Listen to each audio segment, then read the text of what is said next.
I like don't have a game screen in front of me, so like I moved over Streamlabs, and I'm like, I'm now gonna look at myself the whole time that we do this stream because that's not anxiety inducing. But yeah, so I think it'll be fine. We got this. yeah, super excited. Um, but yeah, so for people in the future who come back and watch this video, we've never done it just chatting before. If you're new to us, the voice in my head is Courtney. She lives in the middle of nowhere and has no internet, so you're not going to see her face because she can hardly have the bandwidth to like talk. And we're doing a geeky stream today. We literally came up with some questions and some fun stuff to go over. So, I mean, like, should we just jump into it? Where do you want to start with? Do you like we have the three genres? We got gaming, anime, and superheroes. Where do you want to go? Man, I don't even know, dude. I think what did I talk about the most here? I think I talked about anime the most. Oh shit, I'm sorry. All right, no worries. All right, so we'll start with anime. So the first question is best and worst. Okay. So, do you want to go first? Do you want me to? You go first. Okay, so my favorite anime that I've ever seen is still Higurashi When They Cry. It came out in like 2002. There was a sequel to the first season, and it basically starts off as like a slice of life, and it's like everything's just fine, just some kids, just some friends hanging out, going to school, living their life, and then people start fucking dying, and then it's like a murder paradox time loop, and it's a lot of like psychological thriller and trying to piece together what is happening.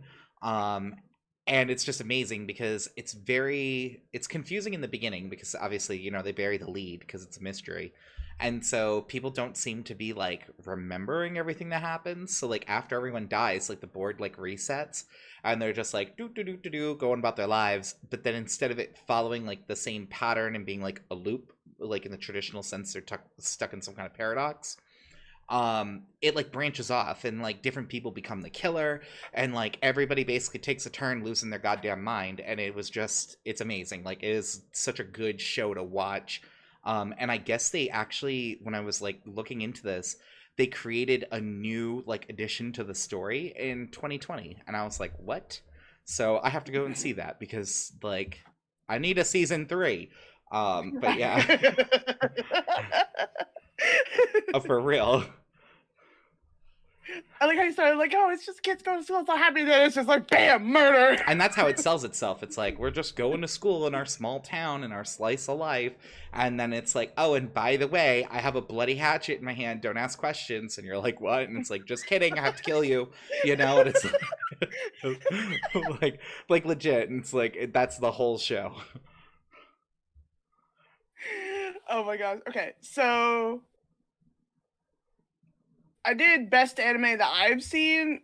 Yeah, so which one you thought was the best? Honestly, I thought it was Steins Gate, and I know I've mentioned this on stream before, but it needs to be stopped. The European Super League. What? The European Super League? They're killing football. What? I'm a little lost, sir. I need some context. I don't know you, Mr. Chance, but I feel like I could learn to love you, and I hope that's not too forward.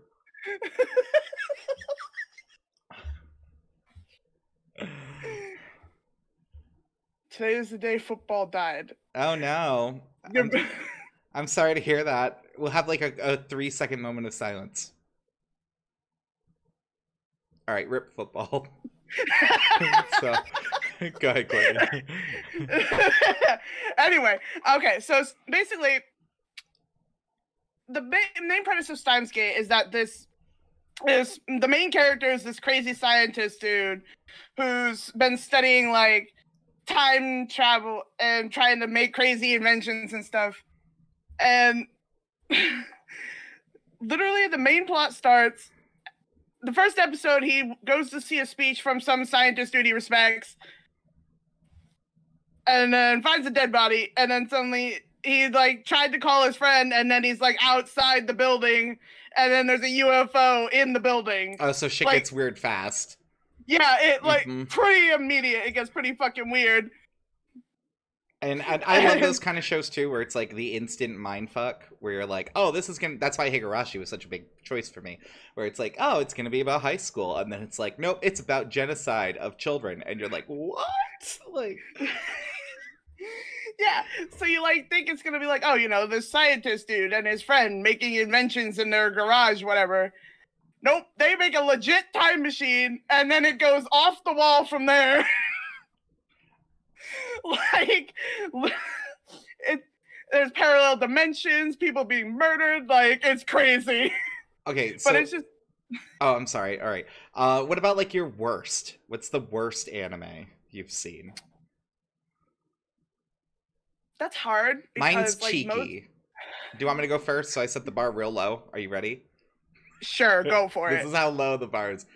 Any English dub of any anime ever. It's the worst Oh experience, and I will not no, stand for it. no. No, they screw all the voices up. Nobody sounds like they're supposed to. Mascots go from having like deep burly voices to like high pitch on like nails on chalkboard voices. I can't do it. Oh, I've maybe seen the only one I can think of off the top of my head that didn't have a terrible English dub was like Black Butler, and that one's set in Europe. So like, you know what I mean? Like, but every other one was like, why are they murdering my show? Like, you know, just to check it out of curiosity. But I stand by it. Stand by it. It has gotten better over the years, but like, no, they're still watch the original. Stop watching it in a dub. I'm sorry, but you'll never be able to convince me of that. Because I have watched every anime pretty much in dub. Fake fan over here. Cultural The appropriation. You only, heard it here first, the only, Courtney. the only anime that I watched and subbed and then couldn't watch in dub because the voices were awful Yeah, was go ahead. Boruto. Oh God, Um, I'm sure the offshoot of a popular show. Oh yeah, I could see them taking a hot dump on that. Mm-hmm. oh my god, I was at first I was like the first voice I heard I was like no that's all right, and then other ones I was just like nope, nope, nope, all terrible. Why is this? I immediately had to stop. I was like I can't. I don't know what they've done here, but I can't. Was that your worst show then? Was that the one that you hated the most? No, actually, the worst anime I thought was I think it was the second season of Sword Art Online. Cause Oh, facts though. yeah, Ooh, like that almost made my list, but I was like, no, it's really any English dub, but like also facts. man, cause like the first season was going really good for a hot minute, and then like towards the end it went kind of off the rails, Mm. and then the second season they took the off the rails, threw them up in the air, and shot it with a cannon. That's how gone the rails were gone. Like now, are you talking about when it became like crying art online, where like literally they spent the whole show crying about what they previously did? It was I think that's when like it swapped over to the gun, so that might technically be season 3. Um, that's yeah, that was but technically that season 3. season 3 for me like did that show in. It was they literally sit and just cry for like episodes about what they did in the Yeah, previous seasons. It's like the recap you never wanted to be part of. You know what I mean? Where it's like, oh, right. I'm Yeah, so it was just uncomfortable, but I can't leave this room because you control the camera. Like, yeah. it was so bad. Mhm. I can't. I tried. I watched that whole second season though, and I was just You like, just had to. You're like, I have to abuse myself like this. Like, yeah, it's I not. committed myself, and I was like, I'm already done. I can't. Ami, how are you? We're talking about Ami, what's up? the worst animes we've ever seen. Do you have a worst anime you've ever seen? If not, it's cool. We'll carry on. But like we're gonna keep moving. If you have one, like throw it in chat and like tell us why you hated it. Um so our next one was what anime, if any, changed your life? Do you want to go first? Man, where I had that one. Okay, well I'll go first since you don't have your notes. I did. It disappeared on me for some reason. I only watch anime I think I might like. That's totally fair. And like I was cheeky. I totally put the changed my life. Oh, here we go. Ami's on this one. Okay, Ami, share that one with us. Yeah, for me, it was Dot Hack Sign, which was out in 2002. That was my like gateway anime drug. So, and it was back when the trope of being trapped in a video game wasn't like overplayed, which was cool. You know what I mean? And it's about this like person who's super abused in their real life, and they were using video games as an escape, and then they get trapped there, targeted by like a super intelligent AI that like specifically chose them because they thought they might not want to leave, and it's trying to like corrupt the world. People are like getting comatose and dying in real life from playing the game and stuff. And only this person, the main character, is like trapped in the game. Everyone else can leave. They can do whatever they want. And then there's like dark web rumors of people being like comatose from playing the game. It explores a lot of really cool aspects, like what happens when you die, because the main character experiences death, and because they even like add in like a data loss, like packet loss that we've talked about sometimes in stream, and we're just like my techie background. So the main character like loses fragments of their life and memories and stuff like that, and starts having an identity crisis. Like, are they even real? There's another character who got into a car accident, and the way it messed with like her nervous system, she gained the ability to feel everything in game, but never told anyone and stuff like that. Yeah, so like she lives in this game, and like she's crippled in real life, but like she's not like sad about being paralyzed because she like has this secret freedom in games, so it's like really weird. Like, I mean, she does like cry for the main character, and there's like some real emotional scenes, but surprise twist in the end, it ends up that the main character is a girl, so mild spoiler, but they figure that out like halfway through. And it ends in like, surprise, we're lesbians now. And I was like, yes, like it was so good. It was like, and that's like 2002, like anything with surprise lesbians at the end, or like surprise, we're homosexuals, I'm here for. Oh, you probably love that ending bit in Legend of Korra then. Ami's like, I don't even know where to begin with that. Ami, follow your heart, whatever is true. Just pick one if you can't. My brain is trying to comprehend how many times you were saying like, I'm sorry. I'll dial it back. That's Clayton's Valley Girl coming through sometimes. High school ruined me. No, so get this. So I took a creative writing class. This is offshoot, but real quick. I took a creative writing class, and one of the tests we had was on the use of like in language, and I aced it. So unfortunately, after that, it ruined me. So like is one of the things I do go to break up my speech. But yeah, and also we're talking from the heart. We're not like, we have like little notes for talking points, but none of this is like really written down. So what about you, Courtney? What was your like anime that changed your life? I mean, okay, I don't think I've really, I don't know how to explain this. Like, I just have grown into a love of anime. I don't think I've run into one that's been like smack in the face. Your life is complete 180 now. Okay, that's totally fair. But no, that's totally fair. So let's go on to the next one. Who is the best anime main character, and who is the worst? Okay. I really like Midoriya from My Hero Academia. I think he's really great. Because he's like, he's just starts as the average kid, and he's nerdy and shy, and he's like, but he's like also determined and nice, and then he gets his powers, and now he's like gonna be the best. And I know it's like cliched as hell, but I'm like, I just love him. Like, he's he's that great. underdog trope. Yeah, I like that trope. It's a guilty pleasure of mine. I love the underdog trope. I'm a sucker for underdogs. I think it's hard not to be, you know what I mean? Like, that's why they're so overplayed. But yeah, very cool. Anything else about them you want to mention before I take over? I love when he like gets really into something and he starts mumbling about it under his breath. He's just like doing all calculations and shit, and everyone around him is just like, the fuck? It's just great though, because like I feel that. I'm like, oh yes, that is me on a level. Talking to yourself, yeah, I get you. So my favorite MC from an anime is Asato Suzuki. He's from Descendants of Darkness, which released in 2000, but technically didn't come to English until 2008.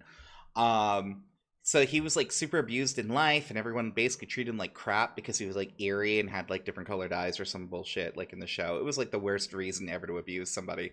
But the whole show is about people who die, and then instead of moving on to the afterlife, become like paranormal investigators in the afterlife. And so he becomes this like supernatural crime fighting badass, and it's like, oh, by the way, like it turns out that child you abused like during their life was actually blessed by 12 of these Shikigami deities that now he can summon. And it's like, so it's really badass. And again, of course, he's a gay character because I love me my gay characters. Mhm. um he investigates like dark rituals and vampires, and he's on a whole team, and so they have like all this stuff going on. But like that character himself, I love him because he's kind of the ultimate underdog. It's the same kind of thing where it's like he was so abused, no one really ever saw value in him, and then he dies and basically pulls an Aerith from Final Fantasy 7 and becomes OP. Like, I am dead, but now I am not, and I'm overpowered. Yeah, he's like, you can't stop me. But yeah, so chat, if you guys have anything to say about any of these comments, or you have your own, feel free to dump them. We'd love to like bounce off you and talk about them. Mhm. Courtney, we're on worst anime character. So Uh, who's someone that just curdled your blood with rage, like so much rage?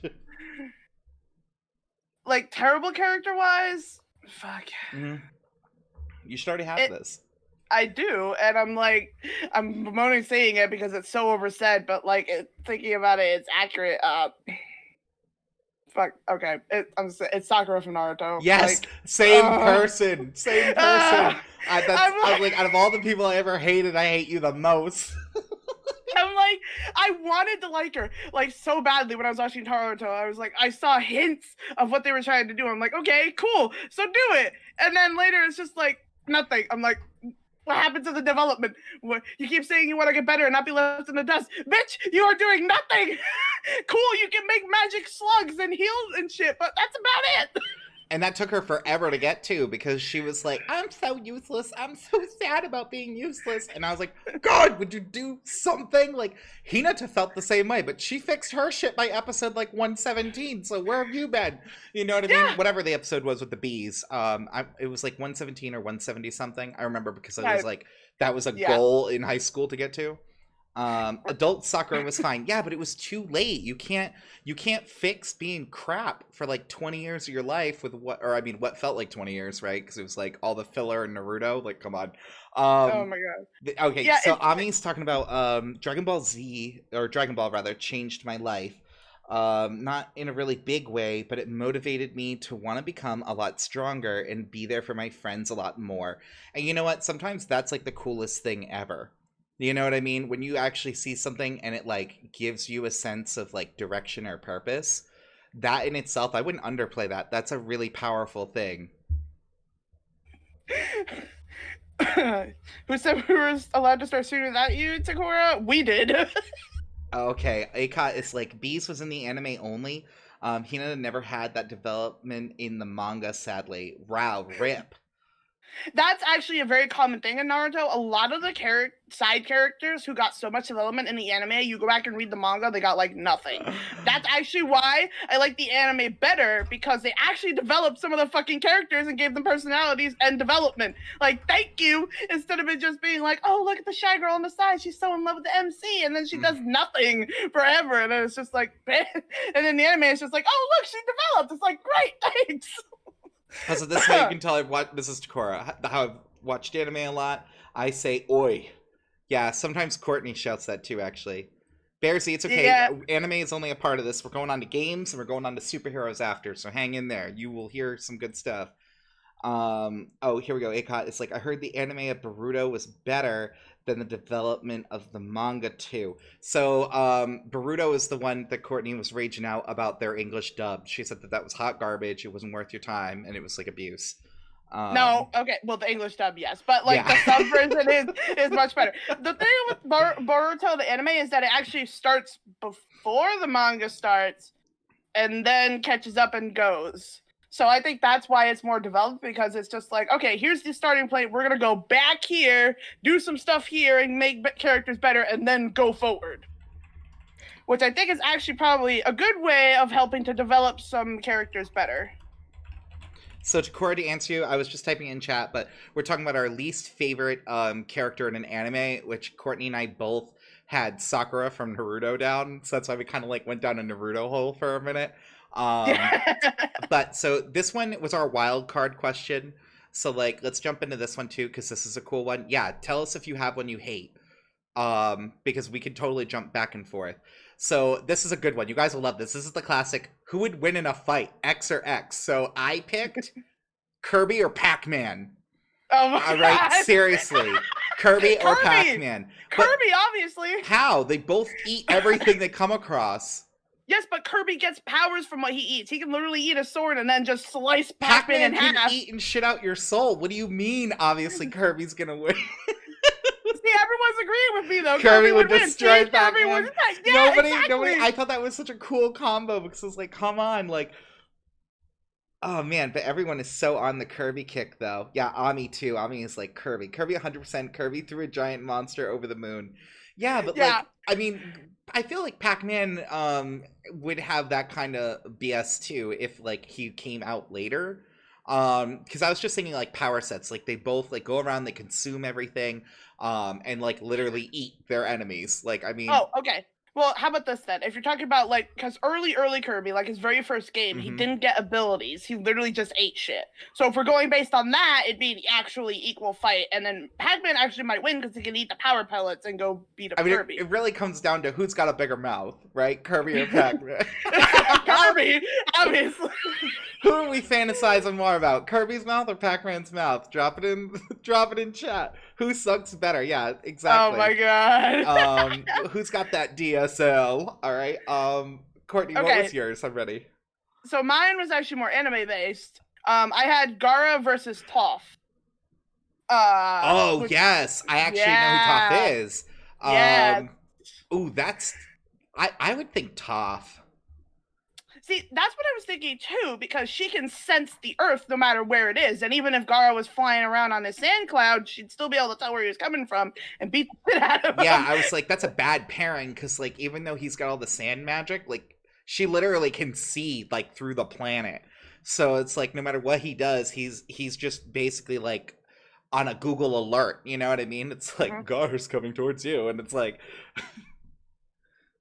I mean, I see your points, Akot. Gaara is a literal ninja, but Toph is like literally the best earthbender there ever was, and she can fucking metal bend. So he could take like yeah, and I agree with Courtney though, because Toph literally, I feel like she'd be underestimated. Same thing you're kind of actually proving, Ryan, is that like Akot, is that like Gar would look at her and be like, "Oh, she's just a blind ass bitch," and then think that he could take her, and then really she's like, I'm borderline omnipresent, motherfucker," and then she'd like beat his ass with rock.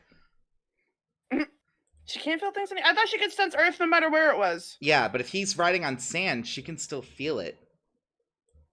Yeah, he's riding on sand. She could sense the earth, right? So even if it's up in the air, he's still on earth. Yeah. That's where we're coming from. Now, if she couldn't sense it because it like wasn't directly connected to the earth itself, because it's like technically floating, even though it's earth, then maybe it would be more of a balanced fight. But I do feel like because she's blind, he would like underestimate her, and that's why I think she'd have the edge because she's cutthroat. She ain't gonna mess around. Oh, she's gonna metal bend you right into your grave. Like, you know what I mean? She's gonna open up with her ultimate, and that's how she wins a fight. Well, I doubt that Gaara's gonna go around and find pure metal. He's probably gonna pick up whatever hunk of metal he can find. Yeah, this is assuming they didn't have time to prep. Okay, they didn't get like a dossier on each other, right? Like they didn't get anything like that. They straight up meet in the street. It's Pokemon style where they're like, I need to fight you because of the compulsion, and then they battle. Like, you know what I mean? Gaara has that gold sand though. She could still be able to bend gold, right? It's still impure. I think it would really depend on how pure it is. But even if she couldn't take his like cloud or whatever, she can literally still just bend everything else around the planet. So like that's where I'm like, that's true. I think she's pretty OP. Yeah, I feel like even if although I don't know, because Gaara's tailed beast form might overpower her, but it still has I forgot sand he had the beast abilities. form though. That's true. Yeah. I mean, it used sand abilities too, and I think it's even kind of made of sand a bit. Do a poll. Like, do a poll. Do a poll? Yeah, we need a poll right now. We're deciding this right here, right now. Who would win? Gar or Toph? It's going. It's happening. Courtney We're is just gonna signing this do right it. here. A poll. Yeah, Oh my slap that god. poll in there, Courtney. We need this. Yeah, We need to know. And then while you do I will that, fucking do it. I'm fucking doing it. All right, if you I'm doing guys it. have anyone that you think would fight each other to the death, or like you want to solve once and for all pirates versus ninjas, we're doing it today. That's what this is. Okay, so our next question is best love story in an anime, because we're still on our anime kick. We're almost done with anime though. So I put, and I don't agree with this choice. It's confusing because I didn't pick like my favorite love story. I picked what was like the most abusive, overplayed love story I could think of because, like, you know, hive mind and all that. I chose Inuyasha from 2004 because I literally do not think there is a single anime that exists where the two lead characters who are in love with each other have shouted each other's names as much. Like, it was memed everywhere. People were doing it at comic conventions. Like, literally, like, I would bet money that to this day you could go to an anime convention and you're gonna hear at least one couple shout Inuyasha Kagome, like, you know what I mean? Like, it's that burned into like the culture of anime now, where it's like this will never change. Like, wait, but what my least favorite character? Who's your least favorite character? Oh, here we go, Takora. I see it. I scrolled up. My least favorite anime character is I'm gonna butcher this. Marika Tachibana from Nisekoi. I hate her. She's so annoying. Blah, blah, blah. But like, what does she Why do is though? she? Yeah, why is she annoying? What'd she do? Yeah, That was a read terrible. read this lady. What has she done to you? Give us deets.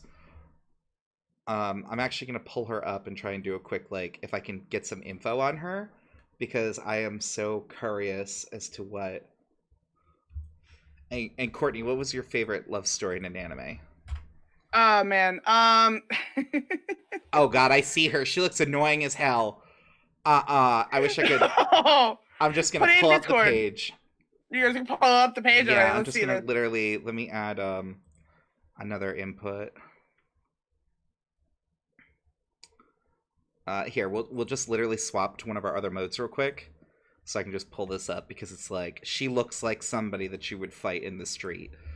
She, like, look at this. Just from her images alone, I'm like, I can't. She's like that trope generic anime girl. That's what I got. I got, like, she is Uh, as generic as they come. She came right hot off the cookie uh, press, and I'm like, I'm not about it. So, like, yeah, I agree with your stance. Like, I do love that dress she's in though.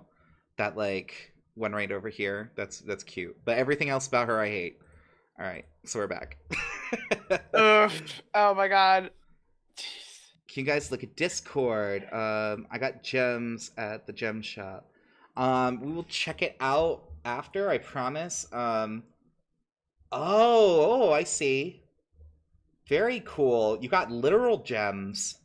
I like that last one. Yeah, That and one's cool. if you guys aren't in the Discord and you want to see what Diego's talking about, right here, that's the Discord link. It's very cool. So Courtney, I'm sorry, your love story. Tell us about your love Okay. story. So actually, this comes back to the best anime I've seen is the love story between the two MCs. That literally spans dimensions and time. I'm just like, oh my god. It's just Wait, which one was the like anime? I missed the anime. it's Steins Gate from Steins Gate. Oh, It's still between Steins the Gate. I see. yeah. Okay, literally they like it's just great because the MC has to save her life, but then he disappears, and then she saves him, and like it's just great. I love it. It's like it's so good. And what? No, I was reading Takura's thing. So apparently they were her and another character were childhood sweethearts. And when they were little, they promised to get married. This is like the summary of what Takura put in.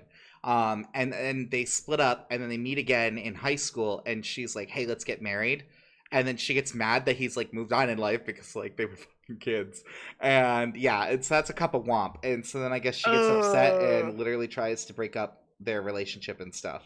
So yeah, that is That's super trash. Yeah, that we're is not a into whole that. cup of cringe. Yeah, we are not here for that. Okay, let's move on. Hate it. Let's move on to our next one. So, best world building in an anime. So, I chose Sword Art Online season 1, which is hysterical because that also season 3 was my worst. That we talked about. But yeah, I just loved it because like, yes, it's the trope of people stuck in a game, but like their game world was just amazing. Like you could do whatever you wanted. You know what I mean? Like people ran shops. Like I'm always here for that. Like any game where you get to run like a real store and not just like a player stall. I'm all for that. So it kind of cringes onto game worlds because it's an anime about a game, but like I would so be here for that game. Like lock me up, throw me in there, don't ever let me out. Nobody cry for me because I'm living my dream, with my fantasy alchemy shop. Like, you know what I mean? Just let me die in peace. Let me die in peace. Oh my god. What about you, Courtney? I actually really like the world building in Fairy Tail because it's like it's the magical world, wizards and witches stuff, but like there's a lot of like different stuff going on. Like they have the lacrimas and the magic shops and like your average Joe and the guilds and all kinds of different things going on, and it's just really cool. And like every arc kind of reveals a different piece of what's going on. And I just like it. Especially there's a whole arc where they go into another dimension. That was an awesome arc. I love that shit. That was cool. Yeah, I definitely love Fairy Tail as well in that regard. They did so well the guild system that they had in their world. And like didn't they also like order magic keys out of a magazine? Like wasn't that like a legit thing? There was yeah, they like had like a magical like make sure you get it from the Sky Mall, and I was like, if this were real life, I don't even know what I would be doing right now. Like I would tell you one thing, I'd have a lot of fucking keys, that's for damn sure. But yeah, and so Ryan mentioned ACOT in here in chat is like either Log Horizon or Infinite Dendrogram, which are both games, both fantasy. I have not heard of either of those, but I'm totally going to look into them. I'm going to add them right into my thing because I have an open document, and that sounds freaking fantastic. Sky, us nerding out about anime, Sky. Yeah, that's what we've been doing. We're talking about everything. So far, we're on anime. We're going to games and superheroes after. So who won in a fight? I didn't even see the results. I didn't see actually either. Where the heck did the results go? The results vanished? Someone give me some fake news. Who won in that fight? Did anyone see the results of that poll? Because I didn't see where it went. Gone. We got so obsessed with everything else, we didn't even look at who won. We'll never know now. Tear emojis. I didn't even see the poll. Do it again. Do over. Mulligan. All right. I'll do it over. But I bet Kirby won. Okay, yeah, because it was between Kirby or Pac-Man who would win in a fight. And this is under the assumption that they did not get a dossier about each other. They just meet on the street. It's old school Kirby, so Gen 1 Kirby. I thought it was Gara and Toph. No, this was the poll for... Oh, no, you're right. It was Gara and Toph, because we got into that. Kirby and Pac-Man were mine from before. I'm sorry, everyone. I'm still up on that. I think that Pac-Man would stand a better chance, but y'all say Kirby, so... Yeah, Kirby and Pac-Man was the first one. I don't even know who Gara is. Gara is the short-haired redhead from Naruto who's like angry and carries a giant literal bag of sand on his back. So yeah, I mean, but that's okay because that's a vote for Toph. That's what I hear. I'm voting for Toph right now myself because Toph will take him. Basically, he had like sand magic and she's got earth bending. So it's like, who do you think would win in a fight?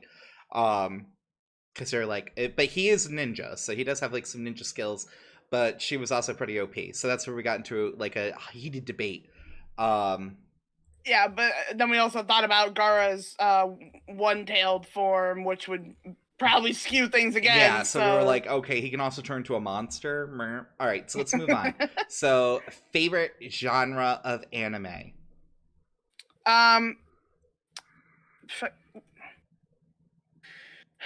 I think it's that shonen. I think it's shonen. Is that the one where like it's a lot of fighting and stuff and also good characters? Shonen, I think it's literally like it's boy anime.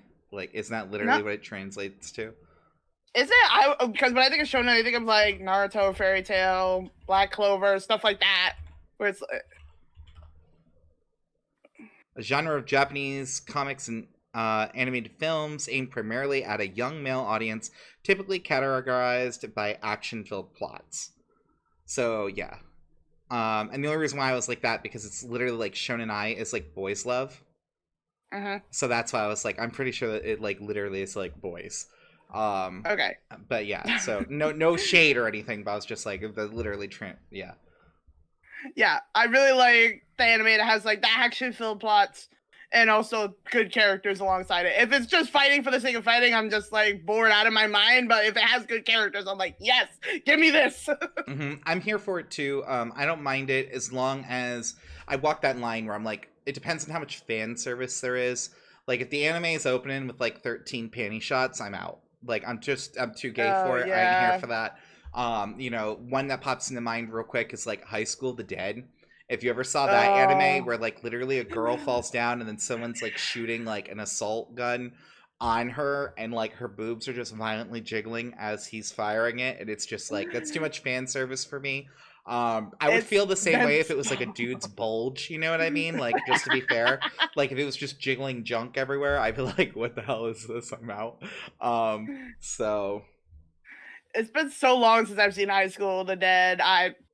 But yeah, I vaguely remember something like I was just like, mm-mm. all right, I'm looking at the poll right now. Toph wins. We got 3 votes. No one voted for Gara.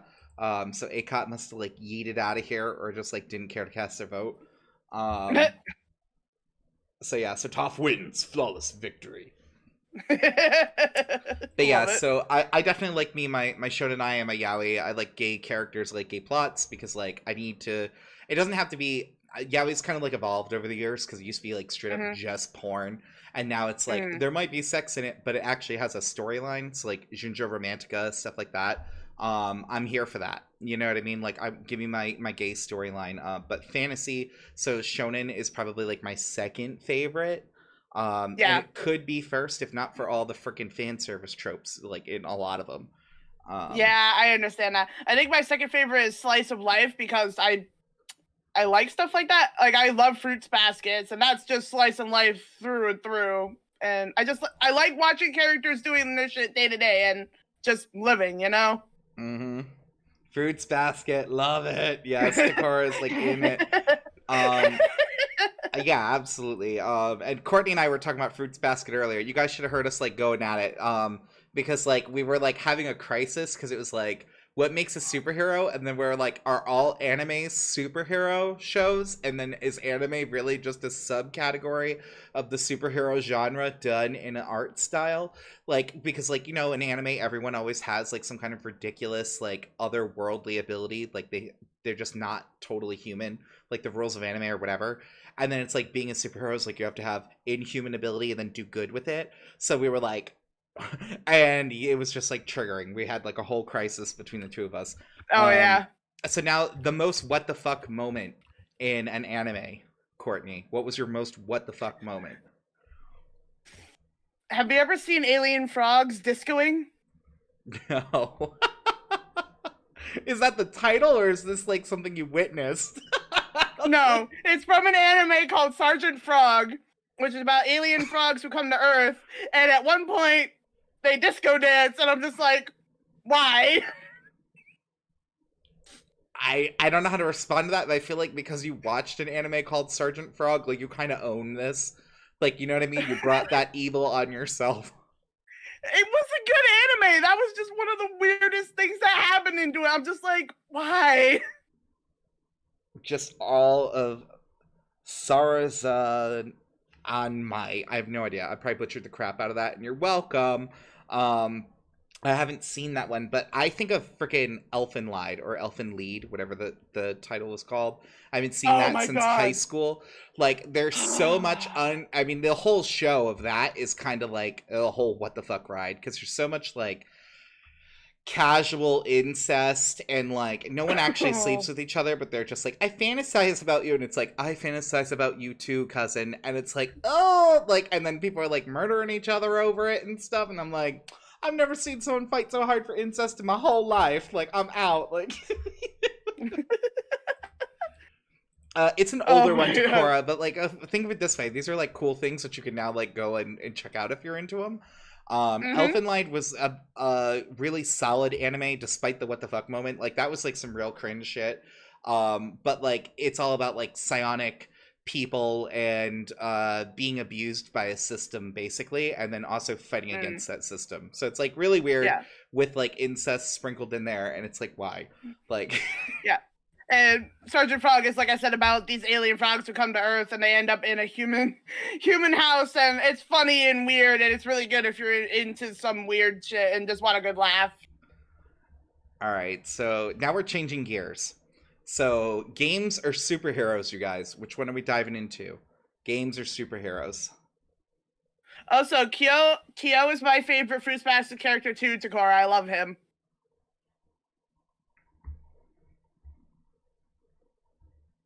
Superheroes? Oh, we gotta vote for superheroes from Okay. Bearsy. And since Bears is the only one voting, I guess we're calling them superheroes. So, all right, right off the top. So same thing, best and worst. Favorite superhero or I best like Doctor superhero? Strange. I really like Doctor Strange. Doctor Uh, Strange is definitely cool. yeah, he's just a really cool dude. And like, I only really know him from the movie and his character in that, but from what I've seen in the comics, he's just this really powerful wizard dude, and it's just awesome, especially with like the time shenanigans and stuff. I'm just like, you're a cool dude. This is cool. Yeah, Doctor Who had his hands broken to then like have them fixed and learn the art of sacred magic and stuff. I'm here for it too. I love that. Bearsy is saying Green Lantern. Green Lantern's actually super cool. Bearsy is the one who really introduced me to it because like I knew Mm. Green Lantern, but not like a lot about him. And all his powers are basically like, creativity and will. So it's like if you can dream it, you can achieve it, and that's like his motto, um, which is actually pretty cool. And they're like an organization; they're not just like one. You know what I mean? Yeah, So there's like they're a bunch like of them. they're like aliens and stuff from all over the place. Yeah, and then there's multiple orders too. And then Takura's talking about the Flash. Flash is OP. I had a mixed relationship. I always think of Barry Allen from like the TV series. I'm not gonna lie to you Mm. guys. Like comics is something I always wanted to get into, but like that threshold of trying to jump onto that bus is just like I don't want to get splatted on the railroad, y'all. So Same, actually, same feeling. yeah, so like I think of like Barry Allen from like the show, and like I didn't enjoy him at first because he's like kind of twinky, but I know I dated a few twinks, so like they ruined it for me. But over the years he grew on me. Like absolutely love that character. If you want a whole description on why the Flash is OP, give me a second to type a few paragraphs. I mean, you're more than welcome Go, to. go for it, Cora. Yeah, like because definitely he is OP. He breaks the timeline like how many times? I Seriously? so many. To the point Also, where he like forbids himself from breaking the timeline, and then he like lies to himself. He's like a drug addict for like smashing the timeline. oh no. Okay, give me a minute. I like the I like I like the Flash equivalent Quicksilver from the X-Men movie. He was really cool. I like him. Totally fair. Yeah, Quicksilver was a cool character. But then died in like the movies, right? Isn't that the one I that's know. I was like, yeah. yeah, he like died in the same movie. I'm like, why would you introduce this awesome character and then kill him immediately? Why? And then of course ACOT comes and went Rogue. So yes, like Rogue is definitely up there on my list too. I love me some X-Men, and my favorite person Mm. is fucking Storm. She is literally the queen goddess of Earth. I don't even want to hear what anyone has to say about it. Like she will literally summon a hurricane, throw some thunderbolts in it, get in there and fucking bury you in the ocean. And she still has like flawlessly epic windblown hair. You know what I mean? Mm-hmm. Like you just can't beat her. Like Yeah. I know she was evil, but I actually really liked oh shit, I can't remember her name. The like blue girl who can change into people. Fuck, it Mystique. was right there. Mystique, yes, thank you. She was really cool, and her abilities were awesome. And I know she was the villain on the villain team, but I just really liked her. She was one of those kind of gray characters though too, where like she always towed the line of like, am I really evil? I'm not necessarily an extremist, but I've been heavily abused. So I kind Yeah. of vibed with Mystique, where it's like she only knows what she knows, and nobody's ever been kind to her. So why would she give a shit about humanity? You know, I feel that like if you're being hunted Mm. by people, you're not gonna be like, oh, I guess you deserve to live too, bro. You know, you're gonna be like, burn them. You know, mutant powers activate. You know, and that's what she does, and I'm okay with it. Isn't Yeah. today your guys' day off? So normally it is Sky, but we had promised we were gonna do a just chatting stream while I was in Vermont, but I had no internet, so that's why we're doing our little just chatting for right now. So worst superhero. Batman. We're totally gonna be like on the same page here. What's your reasoning for Batman? I'm ready for it. He's literally just a rich dude. He doesn't even have powers. He's just a rich dude who buys expensive toys and fights people. Like, it's not even, it's just like not He, even a. he buys expensive toys and fights people. Okay, so Takora, I have so many feelings about Superman as well. And Courtney, mine's kind of similar to yours. I chose freaking Iron Man. And so the reason why I choose Iron Man is kind of like same energy. Like he doesn't really have a superpower. He's got big brain, big money, which is cool in itself. Yeah, you get some points, but he's such a selfish prick. And like especially after like Endgame, like I can't. Like that's why you shouldn't have doggos in your room. Unprofesh, -5. Um, so like yeah, after he was like, not, I have to keep my family, and you guys can just lose all the people you lost, and everyone in the world can lose like 5 years of their life with their family and friends. I was like, burn him. Like, where's Scarlet Witch? Why isn't she killing him? Delete him. I'm done. Like, that was the most selfish thing I ever heard, because he could have had his family. They still existed. He just had to go out and find them. Like, the what? Yeah. But It your was husband and messy. everyone you knew and loved, you're just gonna miss 5 years and they'll be dead forever. And it's like, oh, bitch, like let me out of it. Like, someone give Scarlet Witch a license to murder him. Also, on the topic of Superman's weakness being a rock, at least he has superpowers and one weakness. If you get Batman out of his costume, you can just fucking shoot him and he's dead. And to be fair with Superman, that's part of the reason why I don't like him, is that even though he has a weakness and it's like he's weak to kryptonite, he like overcomes kryptonite on his own like all the GD time.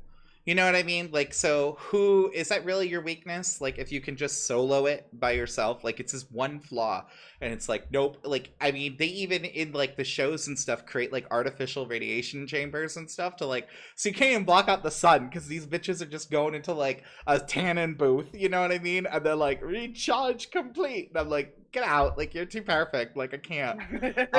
Bears, you mentioned Ant-Man. So Ant-Man, I have like mixed feelings for too, because his power set is just like so dumb to me, because it is a suit too. Like, he's one of those people, but I feel like he gets a pass only because he's not a terrible person, you know, unless he's Yeah. done something in the comics that I need to know about. If someone's going to drag Ant-Man's skeletons out of the closet, please read him right now. But like, he at least hasn't gone around on like a power trip of like his own greatness, where like, let's be Yeah. real, like Batman ain't freaking modest and Superman sure as shit No. ain't.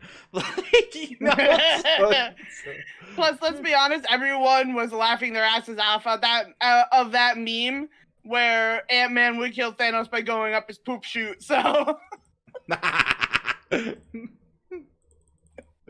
which is great. And welcome back, Mar. We're talking about our least favorite superheroes. So if you have a least favorite superhero, let us know. So now, what superhero like changed your life, if any? I actually really like Wonder Woman because of her whole concept of just being a badass bitch who like fights for truth and stuff. And just like, yes, please, more superheroes like this. Like, she's born with her abilities and she's cool and she has the whip and the fucking armbands. I'm like, yes, please. And Bearsy's right there with you going, yes, bitch. Bearsy loves him, Wonder Woman. This is why earlier I told you, like, I totally get where you were like, I don't really have an anime that changed my life. I don't really have a superhero that changed my life, and that's just me being true. I guess if I had to really stretch it, I would say Storm, because, you know, she probably did kind of build it, like, in the subconscious, like, you know, female empowerment and stuff like that. But like, growing up, my mom was also a strong female role model. Like, she worked 2 jobs and 70 hours a week and stuff. So like, I never like thought you know, like, so I don't know. So I was like, I don't really have a superhero. I never really jived with something where I was just like, this moved me. Um, Mm.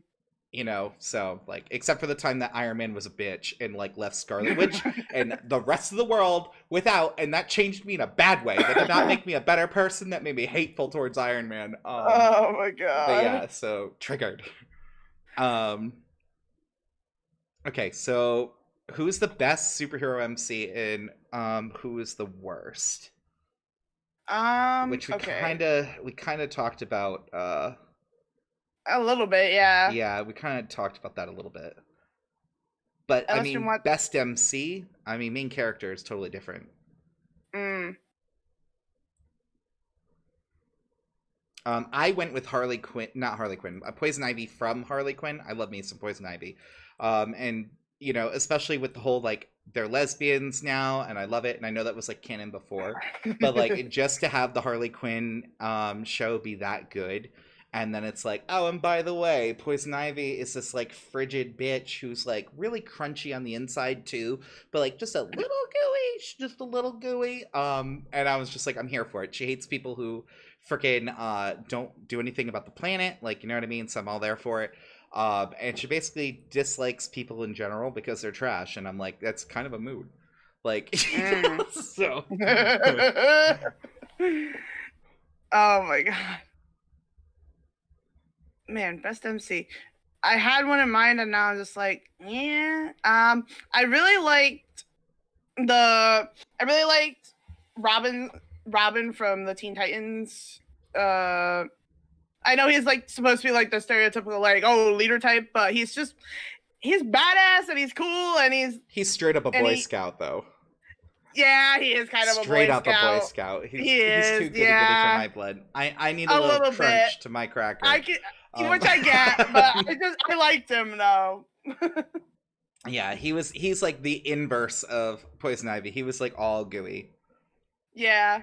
Best MC Maul from Serenity. I mean, but is Maul like we're just doing best MC in general from a show, or are you counting them as a superhero? Is I Maul the don't know girl? Is that. that the young girl's name? I haven't seen Serenity in forever.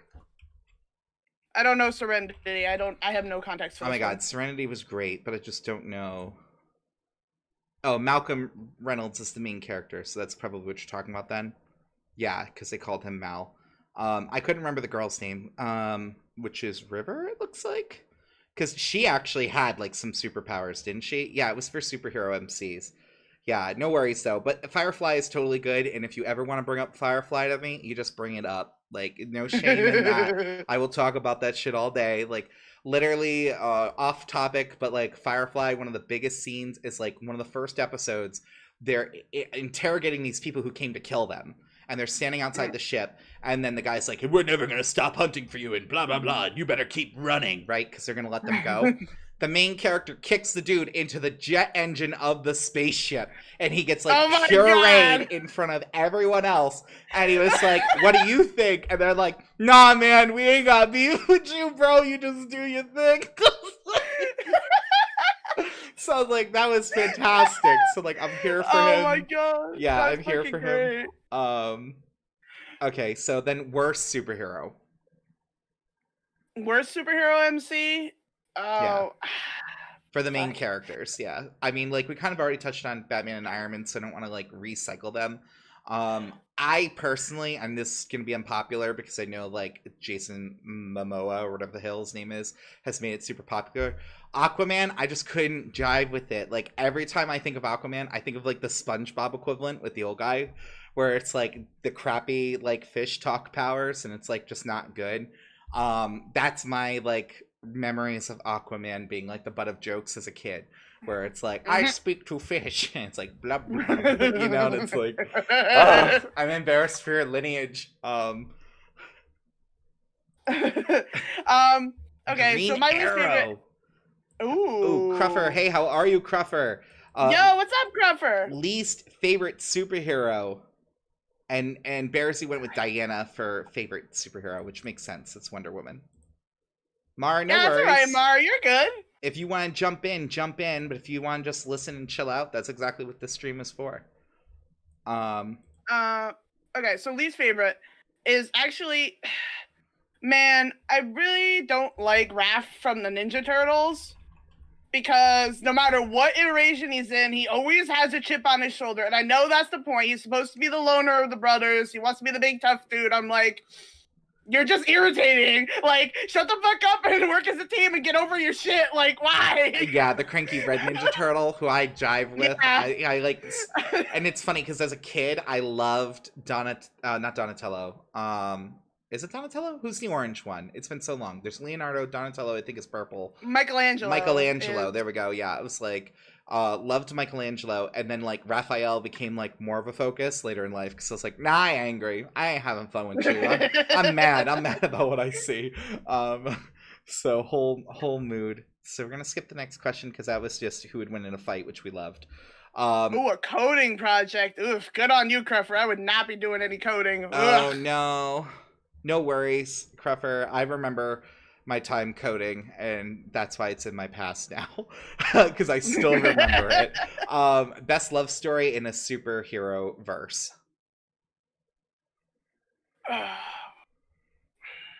So I'm gonna go first since you're struggling, and this tips into what Bearsy was talking about, because Bearsy mentioned not liking the Green Arrow. I actually chose the Green Arrow and Felicity Smoke. I chose them because I love Felicity. I think she's great. She loves computers. She's geeky. She was helping them from behind the scenes with everything. And in an alternate universe, like the old time periods, because you know how like comics go through the ages, she was fucking Green Arrow's stepmom.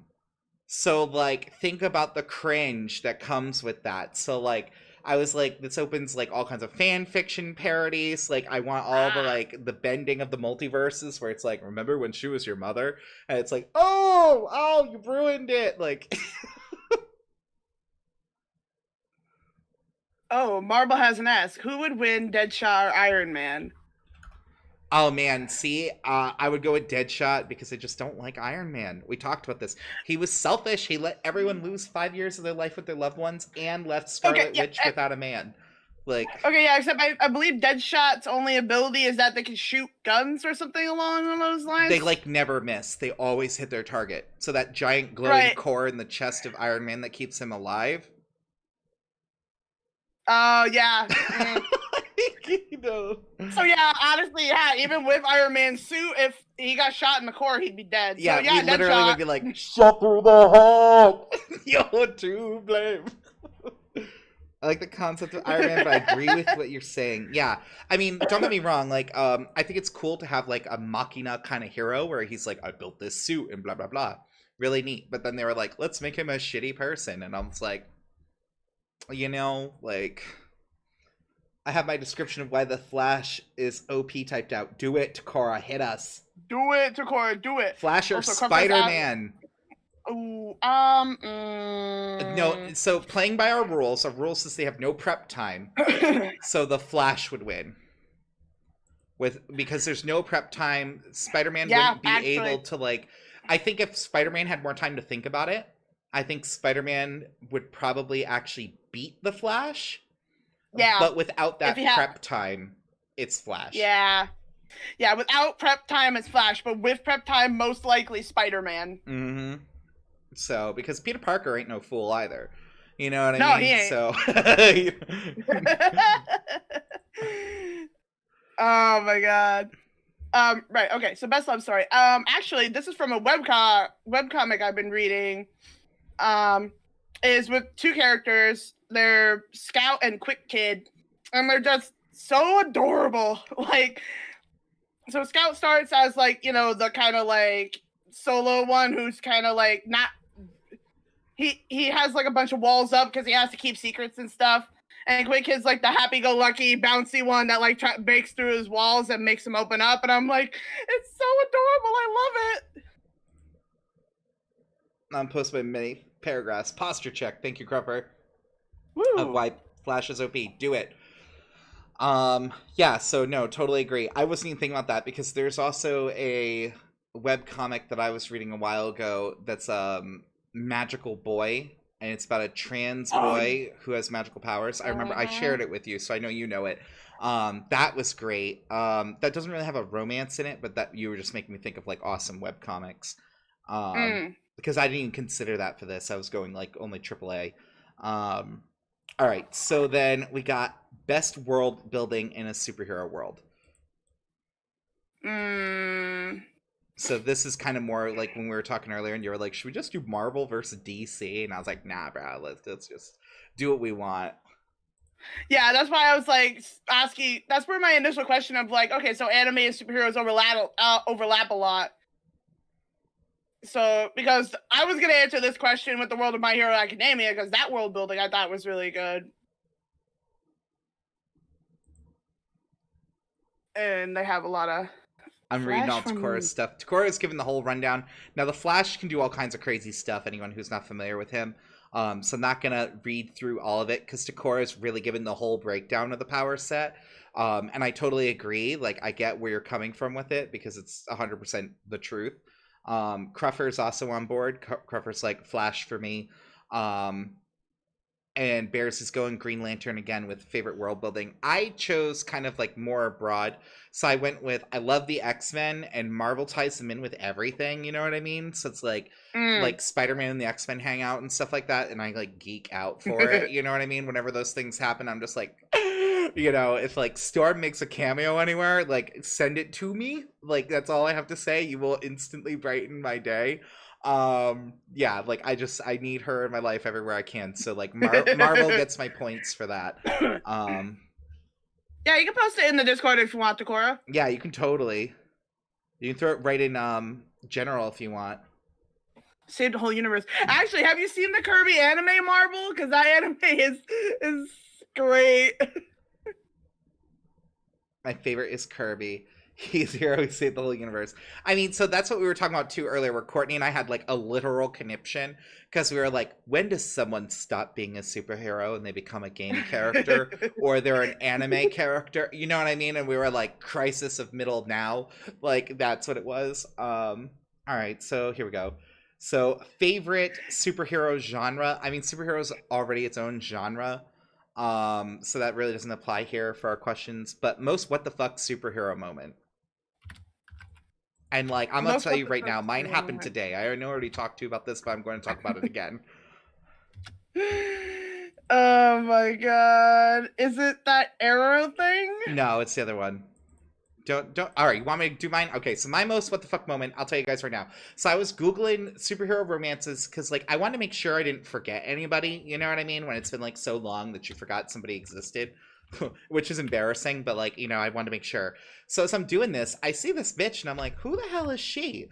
Her name is Power Girl. And I'm like, I never heard of you, Power Girl. Apparently she's Kara Zor-El, which is Supergirl, from Earth 2. And she's like the older, fucking, more aggressive version of Supergirl who like refused to be in the shadow of Superman. And then she teams up with Harley Quinn, and like there's so much fan art. I don't know if they actually got together, but I was just like, I'm here for this. Like if Harley Quinn and her like hook up, like this is like the reality I need to be part of. And I was like, and why did everyone in my life keep this a secret? Like, you know what I mean? And I like literally confronted Bearsy, and I was like, have you ever heard of whoever? And he's like, yes. I'm like, we're fighting. Why didn't you ever tell me about her? She hooking up with Harley Quinn? Deets. And he was like, I don't know. It's like, but yeah, so it's like, we fighting. Like, this, you ain't my friend if you hide and stuff like that. Oh my god. I think my favorite, my most what the F moment in a superhero movie was actually when I watched Guardians of the Galaxy 2 and the, planet dude revealed what he did to the MC's mother. And I'm just like, you fucking bastard. Yeah, the great reveal. Like, Mm-hmm. yeah, I'm just like, Gave oh her my brain god. cancer. Yeah, like, it's too bad I had put that tumor in her head, and you just zoom in on him, and it's just like, his like name was Ego. That's what Bearsy wants to know. Bearsy is a big fan of that too, Guardians of the Galaxy. He and I have talked about that a couple times. Yeah, that was a big what the fuck twist. Like, you kind of saw it come from a mile away, because when Daddy's talking about his like world views, you're like, ooh, Daddy ain't one to be trusted. Yeah. Right. Clayton, are you satanic? I am not Yeah. satanic. I am not. Yeah, it is a Wiccan symbol behind me, which is the white magic life. I don't identify as a Wiccan. but I do practice some like spiritual stuff. But I'm always about good intent. So everything's always good, always clean, never do no harm. As above, so below refers to that, where it's like what you do here affects the above and the beneath. So like, not to make this like a religious thing, but that's what that is. So all right, gaming, you guys, we're moving on to gaming. All right, our main thing. And I'm sure you're like, why did Oh gaming man. take so long to get to? Here we are, everyone. um so best and worst video game. Courtney, what's your best game? Best game. my my favorite video game is full of childhood nostalgia. Is Jack and Daxter for the PS2, because that was the game that introduced me to video gaming, really got me into it, and helped me get into my favorite genre. It's just, it's so fantastic. It's fun. It's funny. It's got interesting world building. Like, it's just cool areas, like cool monsters. It's just, I love it. It's fucking great. And Takora saying favorite game is Creativerse, but it's not my first video game. My first video game was Roblox. Ooh, really, Um, Takora? Cruffer, we do have the viewer choice stream coming on Wednesday, and Surviv was voted for. So if you're here on Wednesday for that, you can actually vote while we're streaming live and get that hour of Surviv in. Best video game for me, says Bearsy, Dragon Age series. I loved the first two Dragon Age, and then the third one was too much of like, I was getting so many side quests. I wasn't here for it. It was too derailing. The same thing happened with one of the Fallout games. It was just too much like, you need to go help whoever, you need to go help whoever, you need to, your base is under attack. And I was like, I can't live my life. Like, you know what I mean? Like 5 games, Mar? 5 different games? Throw them in there. Let's see what you got.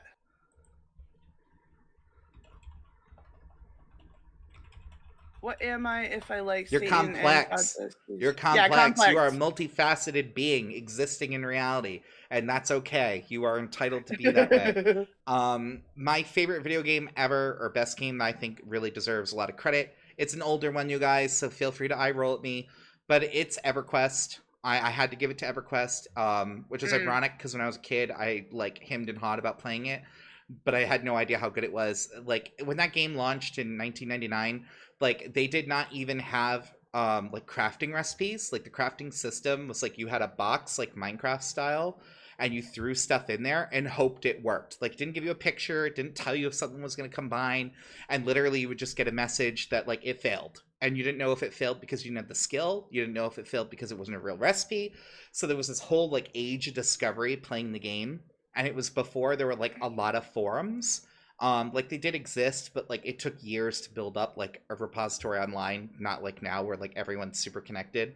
um you had like 3 hours of like traveling the world on a boat. Like if you were gonna leave your home continent, because the world was huge, you literally had to prep. You like said goodbyes, you got your shit together, you knew you weren't coming back for at least like an IRL month, because that's what you did. And the world was so well designed that like every continent you could play to like the end game. You could get all kinds of unique items in every situation. It was just really amazing. It was an amazing unique experience. Fast travel was limited. They did have like people who could teleport you places, but like it was expensive. Buffs, I know if you guys play RPGs, buffs last like 5 minutes maybe now. In EverQuest it was like hours. So you'd get a buff and you would have it for hours, so people could sell their buffs to people. You would like literally make money in game by just like buffing somebody with a spell. Like, so it was just cool. There was multiple languages. There was a dungeon you had to like listen to the monsters talk and learn their language and then speak their secret code to get into it. Like, how fucking cool is that? You know what I That's mean? Like, awesome. yeah, it was like talking about it gives me goosebumps. Like it was just the coolest. Oh my god, what's with my typos? Kirby returns to Dreamlands, Viv, Creativerse, Lords Mobile, an RPG game, and Need for Speed Carbon for the nostalgia. Yes, I totally get you Those guys. are all, yeah. Very nice, very nice. Yeah, so, all right, least or worst game? Like, worst game. I played with Sonic Adventure for the GameCube. Oop, Attacks on Cerev. You played Oh Sonic my Adventure god. on GameCube. It What made it so was, bad? I mean, it was glitchy as all hell. The fucking controls barely worked. Like the cutscenes, the voice acting, it was just everything about it was awful. And like the I I can't. My friend made me play it because he was like, "You should at least finish this," and I was like, "This is terrible. Why did you make me do this?" I'm like, I hate it. I feel that though. So mine was Monster Rancher 2. And I know I've talked about this before at least once on stream. You literally, so anyone who's not familiar with Monster Rancher, it was like this old school, not like a Pokemon game, but kind of, where basically you could put a CD into the PlayStation and it would read the disc and give you a monster, because in their world monsters were trapped in like sacred tablets. And so every CD worked. If it was a music CD, if it was a DVD, if it was whatever you could get your hands on, you got your hands on it and threw it in that bitch and saw what you got. And it was cool because the way they read you'd get the same monster. So like if you had a monster you liked, you could keep getting it from the disc. The downside was you raise them in game and like level them up and train them through like obstacle courses, nursing them back to health when they're sick, but they could die of old age and they could just randomly die. So like your monster could get like the plague and just suddenly be dead. Like, you know, you could have done everything right and it's just like, nope, he ill boy now, he's in the tomb. And then like you know, you're talking like hours and hours of playing this game just to have it dead and you lost everything. That was like your whole progress. I snapped the Oh disc my right in god. half. I could not do it. I grabbed the disc. It's the only game I've ever broken, and I pulled it right out and snapped that bitch right in two. I know the worst game. There's this game that I bet nobody's ever heard of called Mars. I saw a streamer play it, and it was a horrible game. Bad graphics, bad voice lines, bad physics, bad gameplay, bad everything. I don't mean to Oof. offend. It is like Minecraft, no point in horrible graphics. Ooh, prayer what? Of course, like I'm attacked. Mars is, in my opinion, clicker games are the worst games because cheaters. And who the fuck wants to Mm, sit there and click? I'm totally a fan of that as well. Good for you, Cruffer. I'm glad you have a good setup in that. nice. I don't really like clicker games either because they're like idle games, right? Where they like play themselves and you're like, Yeah. why am I here? Like, Yeah. I've picked up a couple clicker and idle games and I play them for a bit and then I'll just be like, I'll literally remove the app off my phone after like maybe a couple weeks. I'm like, I'm bored now, you know? mm-hmm. All right, Courtney, game that changed your life. Oh, okay. Honestly, I said the same answer as the best game actually because Jack and Daxter. Because I feel like if I hadn't played that game when I did, and as much as I did, I don't think I would have gotten as into video games as I have over the course of my life. I feel like that game particularly set me on the course to be as obsessed with video games as I am now. Yeah, which is totally fair. And like, especially if you're like me and you know, it's your major hobby, you know, it's like that literally changed your life because it set you up. It set you up for Yeah. what you do daily. Um, Yeah. yeah, my choice was Final Fantasy VI, which I know I've talked about in stream before. I love that game. It's one of my probably one of my favorite games of all time. I loved it because it was that example of don't wait to be saved. You know, it's like all these people who are by majority kind of average in their world, who are just in a shitty situation and floating about, who band together to try and stop it. You know, Mm. and it was like really empowering, especially as like a kid growing up playing it, and to be like, okay, like sure, individually maybe you're not so great, maybe you're not so special, but together you can do basically anything, which is really facts, right? Like, I mean, that's when change happens, when everyone gets together and fights. um and yeah, so like that's why I gave it to it, like not even going into the fact that they had like 14 characters and everyone had their own storyline, like pushing that Mm-hmm. all aside, just the takeaway message of like you can do this if you all work together. Yeah. And so Takora saying Minecraft changed their life. Um, let me take my stupidly creative mind and put it to work. That's one of the reasons why I love Creativerse. I have an insane imagination, and games like Creativerse and Minecraft let me put it to work. Totally Nice. That's fair. awesome, Sakura. Mm-hmm. Yeah. Yeah, I definitely was one of those people with like a very active imagination. That's why like we do a role play game and stuff like that, which I made. Hmm. I mean, I'm right there with you. Like creative outlet, I need it. Bears, you said EverQuest, but gave no reasons.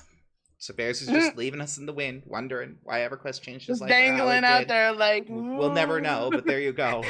um, but yeah, so all right, who is the best video game main character? Oh, man, that's such a tough one for me. I've found so many good characters. Do you want me to go first? I actually no, I got one. Okay. I really like Melia from Xenoblade Chronicles because when you first meet her, she's like a prissy kind of like standoffish character because she grew up as royalty. And then like as the game progresses, she like opens up and like becomes friends with everyone and like uses her awesome powers to help save the world, and it's really cool. But like if she does basically a complete character change because because like she didn't know anything about the world. She grew up in a palace surrounded by servants. She's like, Mm-hmm. like she didn't know anything. It was just cool to see her change and grow alongside all the other characters. Yeah, and I'm totally here for that too. I love a character who has like major growth. And it's funny because you're like, oh, she was a princess or whatever, royalty. My fucking game character is also technically a noble. So I chose Alicia from Valkyrie Profile 2 Samaria, which came out in 2006. So she is this 18-year-old girl who is literally rejected. Everyone in her life has presumed her dead. She was thought to be crazy because she hears a voice in her head that like tells her all kinds of stuff about like the gods coming for them and stuff. And she's the princess of a kingdom. And in reality, she has this Valkyrie trapped inside her body who tried to defend humanity and was like sentenced to death inside of her, because basically in their world Valkyries have like a reincarnation system, and being trapped in a mortal body prevents them from getting to it and they die off. So in the beginning of the game, the lead female is like way out of her league. Like, I mean, she's battling gods from the get-go. So when battle starts, people have like combat phrases and stuff. Yeah. Her thing is like, I'm afraid, right? And then Samaria, the Valkyrie inside her, is like, I stand beside you, and shit like that, and it's like very epic. And by the end of the game, she literally basically loses everybody. The world is falling apart. Like, I mean, like cataclysmic bullshit is happening around her. And her battle phrase is, as long as I breathe, I will fight my fate. And like that's who she becomes, and I'm like, oh, she's so good. Like, it gives me goosebumps to think about her. And it's this really organic progression to where she gets. But basically, like, she hits that point where she hits rock bottom and she literally almost kills herself in the game. And then she's like, you know what, fuck everyone. And that's like the moment she turns and she's like, I'm gonna fucking kill the gods, I'm gonna fucking kill their friends, I'm gonna fucking kill everyone who gets in my way. And I was like, oh, this bitch is just big dick energy and I love her. Like, it's just like, is Clayton simping? Yes, this is the one girl I will simp for. I am here for it. Okay, so worst MC. Who was someone that was a main character in a game that you just were like, why? Honestly, I don't know if it's that I haven't really played many like RPGs, You're or too nice. I haven't really met a character, and I haven't met an MC that I've hated. Which is fair. Clayton made me simp today. I totally did. Minecraft Stevie's useless. Yeah. My least favorite character was Carol from Tales of Vesperia 2008. That is the year that he burned into my brain.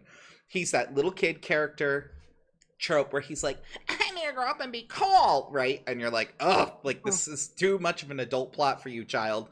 He is a heavy fighter, so he fights with weapons he could not really even possibly swing. He's a scaredy cat and literally plays the whole game crying and screaming and like into his fists, basically. Like there's an insect scene where he's like, bugs, bugs and like loses his mind. And I'm like, you're an Uh, adventurer, goddammit. You fight with a fucking two-handed fucking big axe. Like you're afraid of a bug. Squash that bitch. Like, you know what I mean? I'm like, God. And like literally the hair is evolving. The hair always evolves. It's like a Digimon. Next time it's gonna be a toaster. that, that's like when Misty was afraid of bug type Pokemon. It's like, you live in a world with fire breathing fucking dragons and you're afraid of the caterpillar? What? Facts though, right? But same energy. And then like literally the only time he like gets brave and does something heroic is when literally the entire party is gonna die and he's the only one who can stop it. But even then, he's like, I should run! And I was like, if the whole party wipes and Carol becomes the MC, I will literally take my life. Like, I was like that upsetting. Like, he was so annoying. While I was playing it, I played it with like my brother and a friend. And back when my brother wasn't evil. And every time the character would talk, we'd skip his dialogue and all of us would scream, shut up, Carol! Like, none of us wanted to hear him. Like, he was just so bad. Love, we're talking about worst video game MC. Yeah, worst video game MC. Wait, I do have an evil brother. It's totally a trope. But it's my real life. Oh, yeah, IRL evil brother trope is real with this one. Mm-hmm. All right, best love story in a video game, Courtney. Best love story. Okay.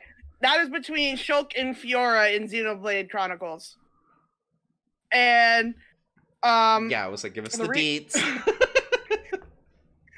So, like, literally, the beginning, the first scene is just them being adorable in a park, and like he literally, he brings her some sandwiches, and she says like, "Oh, so how is it?" And he's like, "Oh, it's good." And she's like, "You say that every time." And he's like, "But it's but it's true." And like they're just so cute in the beginning, and then shit goes down, and Fiora goes missing for a while.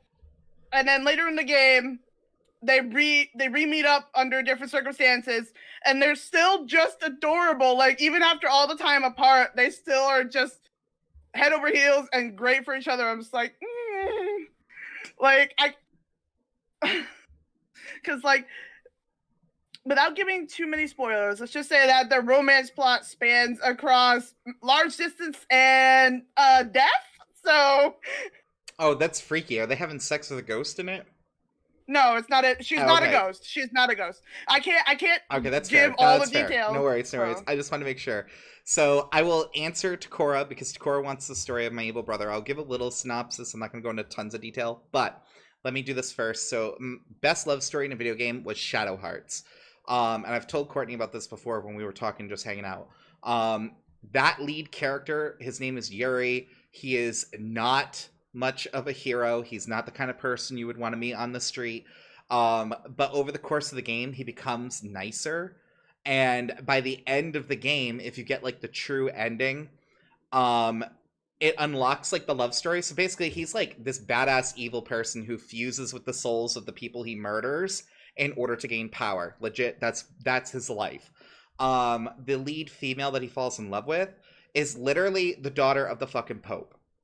All right, or the high priest or whatever, but essentially like daughter of the Pope. So you have like these two, like, I'm fusing with my murder victims, and then you've got like, I can't be any closer to Jesus if I tried, right? And so they fall in love, and she's like all for it. And she's like, you love me, you want to be with me, kind of shit, right? And then he's like, I will throw you down a flight of stairs as soon as smile at you. You know, and that's who he is. And so if you get the true ending, you have to like it has a hidden ending, which I did not know about, which we'll get to in later. He confesses his love, but it's like, it's so bad, it's like subconscious, and it's his heart that like reaches out to save her, and it gets like really mushy gushy, and like she pieces it all together, and she's like, oh my god, your soul reached out to me and saved me, because she like sells her soul to the devil to save him, because of course his dark magic ways didn't come for free, which is like legit. So at the beginning of the game, they're like, nah, you've already spent your whole soul, you die now. And then she's like, what about my soul? And they're like, I'm sorry, you're the daughter of the Pope? Like, girl, yes, we'll make a contract. And so like she ends up with this devil deal that doesn't cash out till the end of the game.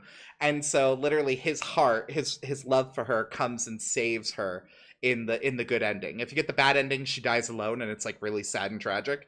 But if you get the Aw. good ending, yeah, like she's her final fight is ironically in like a chapel, and the demon's like in front of her, and she's alone. She gets paralyzed. She insta dies. In the good ending, the doors of the chapel burst open, and he walks in very heroically, and he's like, you're trying to come for mine. I'm here for you." And then he's like, "What?" Like, because it's like this is like spirit realm, and he's like, "You shouldn't be able to be here," because he's like a god. And then she's like, "Oh, Yuri," and then he's just like, "I'm here for my woman. Fucking let's talk." And so the two of them kick the shit out of this dude. But yeah, so that's all that. I'm all out of drink cruffer. So to answer the question about my evil brother, because Takora asked me to share a little. Yeah, seriously. My evil brother just highlights when my father passed away, my evil brother kept my dad's last paycheck that he ever got because they had the same name, and my mom had asked him to cash it because she was going to have to go through probate. He signed and then cashed it and kept it. Lloyd's coming in for drinks. Thank you, Lloyd. We appreciate you and all your greatness. Hype for Bearsy. Hype for Bearsy. Thank you. Yeah, anything. I'll take anything. I'm thirsty. So that happened. There was some violence. I ended up throwing my brother out during the episodes that happened. And then he may or may not have gone around and told everyone that my mom molested us growing up, which was not true at all and came out of the fucking nowhere. And yeah, so that's why I don't really talk about my brother. And I'm like, he's evil and dead to me. Violence, what do you mean? So literally, like, he attacked my mom. And I came home during the fight. This is one of those things where it's like you can believe in stuff or you cannot believe in stuff. But I brought my boyfriend to work that day because he didn't have a license. And I asked my boyfriend before we left if he'd call out. And I was like, I just feel like someone's going to get hurt. If I leave, someone's going to get hurt. Please call out. My boyfriend would not listen. He didn't believe in any of that. That's why he's my ex. And so we went, and on my way back, I don't speed. In Connecticut, the speed limit is 65 on the highway. I don't know what it is for you guys, but at the time I lived in Connecticut, I did 90 on the way home because inside it was, it's happening, it's happening, it's happening, it's happening. Someone's hurt, like it's happening. I get home, there's no music playing in the house. It's unnatural. The basement door is wide open. Not natural. That's not how my parents and us grew up and lived. So I go run into the basement thinking something's happened. And then I find my mom. She's talking crazy. My brother's standing there acting cool and calm, like nothing ever happened. And mom's like talking in tongues, like literally it's gibberish. And I'm like, Mom, calm down. I don't know what you're trying to tell me. And so he's like, oh yeah, we were just talking, blah, blah, blah. And he was like trying to just walk by. And then my mom screams out, he fucking hit me. That's clear as day, came out of her mouth. And so it's like, what? So then he finally confesses. She's covered in bruises. I like wig the fuck out and I'm like, Keys, like you can't be here. It's not safe, blah, blah, blah. So my brother blames me for destroying his life, which I don't care about because my dad was literally like dead for 2 weeks ish when this happened, something around there. So like my mom was still in the grieving process. It was that fast. That soon? It was that fast. So this story has me sweating. Yeah, it was rough. I'm sorry that got real heavy, but that's what that was about. How many gifted for you to throw that axe on the wall? I would love to throw that axe. It is A, tangled in my lights, and B, it was a gift from someone who literally saw it and someone was going to trash it, and they were like, no, I know someone who will love this. So I can't bring myself to throw it. If it was like a real throwing axe and it wouldn't like destroy, I would do it, but like I've kept that since high school, so I've had it for over 10 years now. Because that's how old I am. But yeah. So how many? 100. Bears, he comes in here. He is not throwing that axe. Yeah, 100. If you gift 100 subs, not 100. I will Let me throw. Tell you that, Clay. No, shut up, you. If you gift 100 subs, I will open my window and throw the battle axe into the parking lot. And then I'll just yell, oh my god, it slipped as I throw it. Like, but yeah, so how much for someone to murder with it? For real love, though, seriously. So with the wagging finger. I mean, give me a month or so I can make a wooden duplicate of it. Who's that, buddy? So that's actually my fiance. I love him.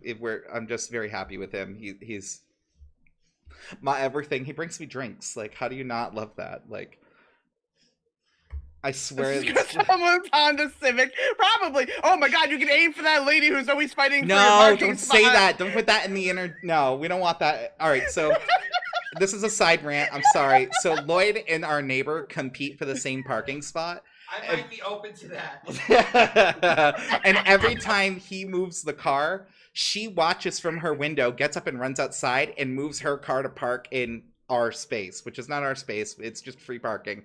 Lloyd is obsessed with this. This lady is also obsessed with this. And I'm like, I can't relate because that's just not a big deal to me. But like they'll play musical cars. So like if she leaves, he runs outside and takes her parking space. So they have this like unspoken rivalry. And when they see each other, they're like, hello. You know? And it's like the side-eye thing. And it's like, y'all care way too much about a parking space. Like I have anxiety and I can't bring that energy into my life. For real. Being in the military is about stress. Yes, for real. Hello, Pod. I'm Spit here. on her door handle. Yar, no, we won't do that. We won't do that. Okay. Oh my So God. back on track. Oh, we actually had another from Cruffer was asking both of us to tell a story about our first boyfriend / girlfriend. Oh, okay, yeah, we can do that. Do you want to go first? Because I've done a lot of talking. Yeah, sure. Actually, my first boyfriend was when I was in middle school. I was in 6th grade and he was in 7th grade, and we actually first met during recess because I saw him sitting up on a rock on the hill all by himself, and I don't know why, but I saw him. I was like, and I decided to just go talk to him, and we started talking more and more, and we kind of became friends. And at one point, I realized I had a crush on him, and I actually didn't have the courage to tell him. I actually told my cousin who was in the same grade as him at the time, and he told him, and then he confronted me one morning when I was holding the door open, and he's like, "You have a crush on me?" And I'm like, "Yeah," and he's like, "I have a crush on you. We should start dating." I'm like, "Okay," and then it went from there. So yeah, it didn't last very long because we realized we were better off as friends, but it was that, yeah. Yeah, no worries. What am I sipping on? So this, I'm gonna have to guess. So it's definitely got vodka in it. It's one of my berry things. I have a couple berry flavorings for like water. So he definitely mixed the juice and the vodka together. It's delicious though. It's like a dream. Why do I feel like he's so envious for Courtney? Who's envious? Love. You need to at people. If you're gonna call them out, at them. So yeah, my first relationship was with a boy from my small hometown. We were in high school together. He didn't know he was gay until we started talking, which was like hella dumb to me, but you know, like you're a high school student, you only have so many brain cells. The relationship was cute at first. Like he seemed really nice and sweet. I'm totally like a planner, so like I had been like not stalking him by any means, but like if he was around, I was observing what he was doing, how he interacted with people, because I'm from a small redneck town. So like you cannot just hit on a boy and hope to live through the night. Like that is not what you could do when I was in high school. So like I had to like watch him and try and figure out like, is he gay? Is he nice? You know, if he's straight, will he kill me or tell everybody and then try to murder me or something? You know, so it was one of those. You know, the game of life. So then I finally like told him how I felt. We started dating. Our first date was in a graveyard because I'm a little goth boy, and I used to wear all the chains and stuff, spiked hair.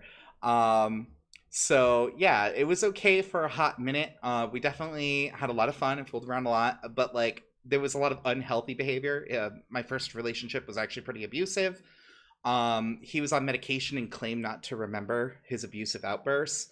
But like he would just say like the most hateful, shitty stuff. One time he hit me, and I was bigger than my boyfriend. So my first boyfriend was a twink. This is why I talked about like I have a thing where I'm like I won't date twinks anymore, just because I've dated a couple and it didn't go well. So he actually hit me, and I like was so full of anger back then. You guys, my response was, "You need to be a bigger man to knock me down," and I fucking like hit him full force back. Like just slapped him right across the face, wound up and everything. And I was like, don't ever fucking touch me again, you know? And so it was like one of those, but yeah, so, y'all get spooky at the graveyard. So we didn't do anything spooky. It was it was a date in the daylight because we're both gay in a small town. So again, like people could murder you. Hashtag Matthew Shepard. If you guys have never heard of that story, look that one up. So it was broad daylight, but it was a rainy day, so we literally had umbrellas, and we were like sitting in front of a grave, and like literally that was like our date. We like held hands. It was very cute. We went out for sushi because we had like an Asian restaurant in town. But yeah. Oh yes, you can see the phoenix, and that's my chimera over here. He's hiding though. Let me grab him so you guys can actually like get a look. Yardi is saying your life should be a movie, which I agree with actually. Should I? Oh god, he's so tangled. All right, if the lights come down, ignore that. It's all for decoration. All right, so here's my chimera boy. I just bought him the other day. I was so pleased. Look at that tail. He's got the snake tail and everything. Oh, yo, he's dope. I was so excited. I saw him in the shop and I was like, I need him. And Lloyd just looked at me when I was like showing him, and then he just like handed out the basket. And Lloyd is like cheap as hell, like never. He's the person who's like, do you need that? Do you really want to buy that? And I was like, Can you slurp one of the potions? Can you slurp one of the potions? I will slurp one of the potions if. How about this? Someone give a sub and I will slurp a potion.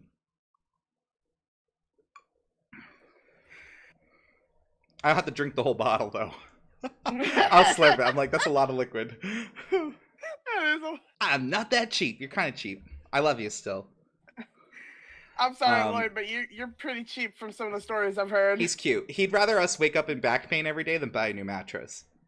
Like on top behind you. Mm-hmm. Yeah, I made those. I know exactly what's in them. I made them myself. I also made my little burning melty skull guy who's up there somewhere. He's over there. He used to be over there, but I moved him. So I get crafty when I want to be. What's in it? It's a secret. Do you have YouTube videos on potion making? I don't, but that's totally something we could do. I actually have a whole thing. I got a lot of plans of stuff I want to do. I'm not going to lie to you guys. Courtney and I went on to this project together, the project of the channel, with a lot of ideas and a lot of things we want to like really go into. But the plague has kind of slowed it down. Courtney's getting vaccinated. I'm getting vaccinated this week because that's when it finally opened up for my state. So like once we can like be around each other without like giving each other the plague, then we thought we might do some other stuff too. I'm also moving in a couple months, so like I might wait until I move. It's a whole thing. Don't take the vaccine. I need to. I already got my first dose. Yeah, I need to. It's a fucking death sentence. I know that some people have had problems with the Johnson & Johnson one. Like I'm not going for that one. I didn't get the Johnson & Johnson, but I have heard about the people getting blood clots from that.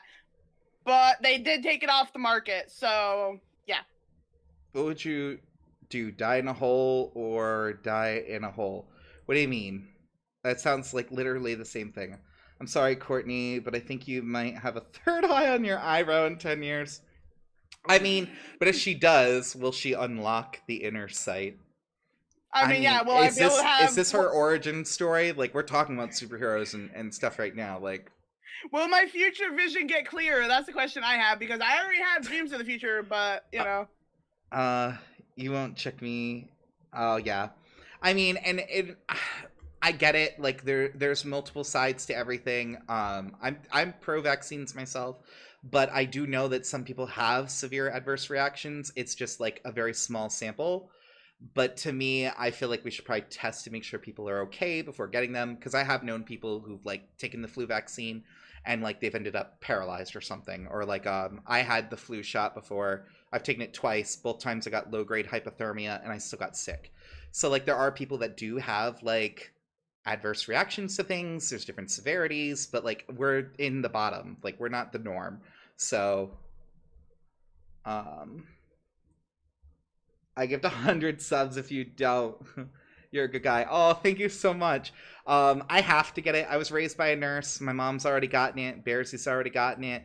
But like I'm gonna be safe. And honestly, like if there is even a chance I could get mutant powers out of this, I'm taking every shot. I ain't gonna lie to you, because it's like my life would be so much more interesting if I was magical, and that's what I want. Okay, so okay. I has pod says die in ocean or die in a hole. Die in ocean or die in a hole. All right. Have you ever made a samurai sword? I have not, but that's something that I would love to do. Blacksmithing is something I've totally wanted to do, and I've learned how to make molds in the ground, but I've just it's a whole thing. I want to do it. Don't worry. There's all kinds of things.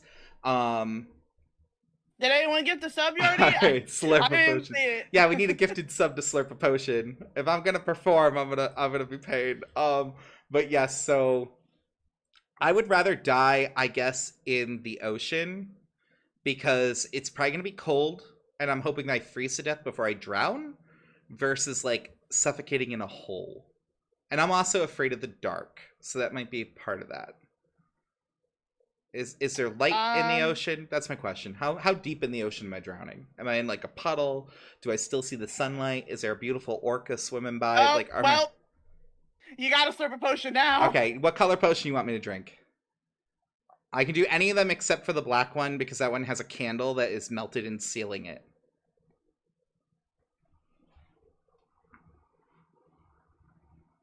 Do you want green? Green's kind of nasty looking. Or I can do the dark purple one. I'll show you this, guys, so you can actually see what I'm talking about. This is my skull. People are saying the dark purple one. This is my skull potion that's sealed up. I just melted the candle on it. It was vodka before. Dark purple. Hold on. Yeah.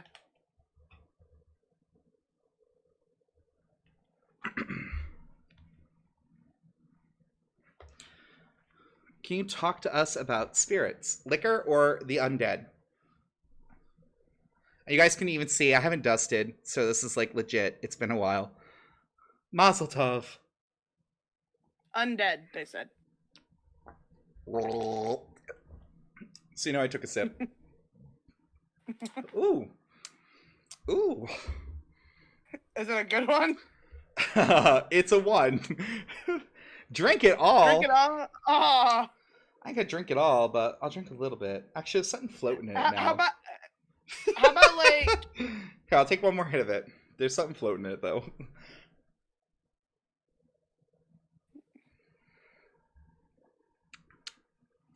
It tastes stale. It tastes like it needs help. I might have to change out my potions. You might have... Yeah, you might have to. Yes, so... What is this one sip BS? I mean, you know what I mean? Like...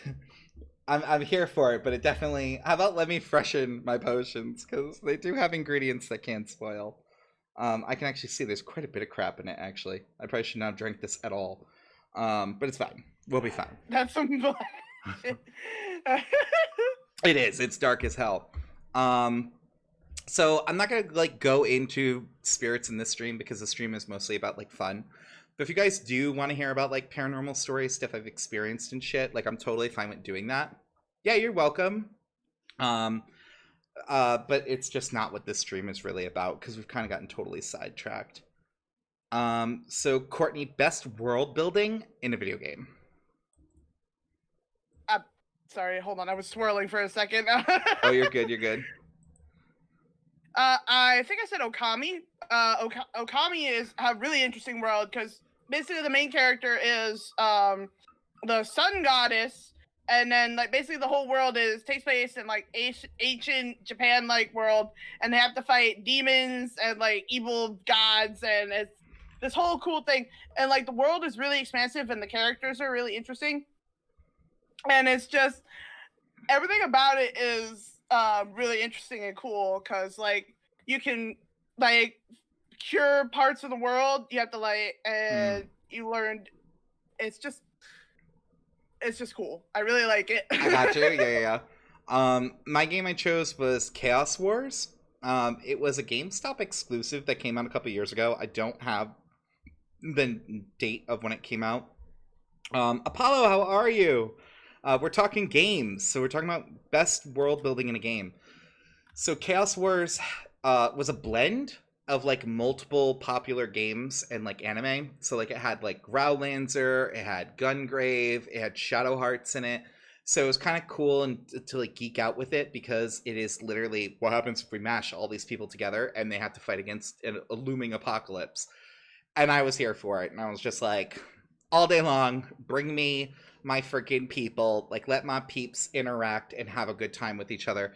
The downside was the English dub was so bad, you guys, because like they didn't know that it was going to be as popular as it ended up being. So there was originally no English dub, and then they had so many pre-orders that they actually went out and like quickly threw it together. And so the dude who was in charge of it grabbed like his family and friends and basically anyone he could find to do voice acting, which is like fact. And so they didn't know who these characters were and just voice acted them. So like Yuri, the guy I talked about before, who's like fusing with demons, killing stuff, and like he's a badass bitch. They made him literally sound like straight up grade queen. Like he's like, yes, girl, and stuff. And I was like, no, that's not what Yuri sounds like at all. Like, what? It was the most cringe. So I stand by that Oh my English god. dub of anything is just terrible. Like just watch the original language. Don't let them ruin it for you. But yeah, so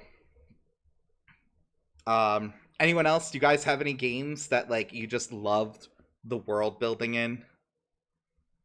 And while we're waiting on that, moving on to our final topic about games. This is our final topic. Courtney, what is the most what the fuck moment in a video game you ever played?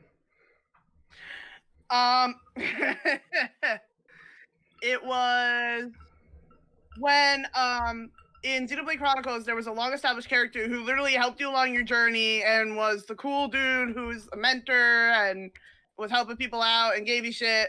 And then he does a 180 and tries to kill the whole party. I'm just like, why? The betrayal. Like, yeah. I'm like, you bastard! You were literally the cool older mentor dude, and now you're the evil betrayer. Like, why? Mm-hmm. And so this isn't my answer, but like that made me think. A lot of like D&D games. If you guys have ever played like Neverwinter Nights or anything like that, Baldur's Gate, those things, they actually follow that. So like, there's alignments in D&D if anyone's ever played it.